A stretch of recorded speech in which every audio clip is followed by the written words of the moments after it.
شروع اللہ کے پاک نام سے جو بڑا مہربان اور نہایت رحم کرنے والا ہے۔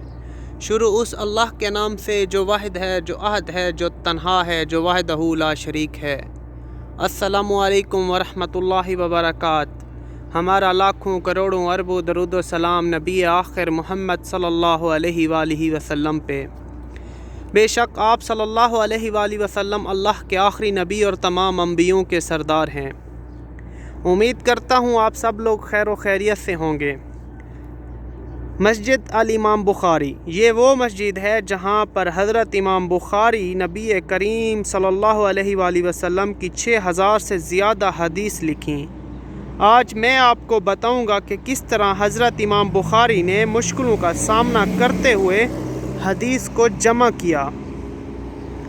حضرت امام بخاری ازبکستان کے بخارن شہر کے رہنے والے ہیں۔ آپ کا جنم 1996 ہجری میں ہوا۔ آپ کی یادداشت بہت تیز تھی، جس کی وجہ سے آپ نے 9 سال کی عمر میں پورے قرآن کو یاد کر لیا۔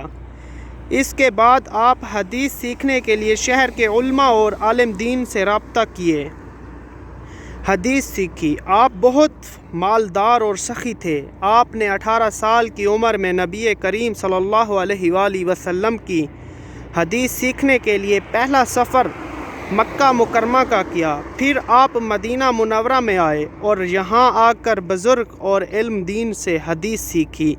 پھر آپ مصر اور سوریہ کا دورہ کیا اور پھر بصرہ اور حجاز میں کئی سال حدیث سیکھنے کے لیے گئے۔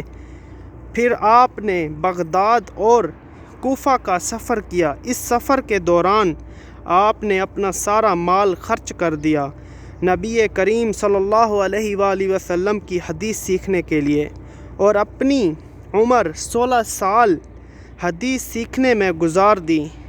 اور پھر آپ اپنے شہر ازبکستان چلے گئے، لیکن وہاں پر اسلام کے دشمنوں نے آپ کا جینا حرام کر دیا۔ آپ نے اللہ تعالیٰ سے دعا کی کہ یا اللہ، یہ جگہ بھی مجھ سے تنگ آ گئی ہے، مجھ سے تنگ ہو گئی ہے اور مجھے اس دنیا سے اٹھا لے۔ اللہ تعالیٰ نے آپ کی دعا قبول فرمائی۔ اللہ تعالیٰ نے آپ کی دعا قبول فرمائی اور ازبکستان کے شہر سمرقند اور بخارا کے درمیان خرتنگ میں 62 سال کی عمر میں آپ وفات پا گئے۔ 1200 سال گزر جانے کے بعد بھی حضرت امام بخاری کی کتاب صحیح البخاری کو پوری دنیا میں پڑھا جا رہا ہے اور اس سے علم سیکھا جا رہا ہے۔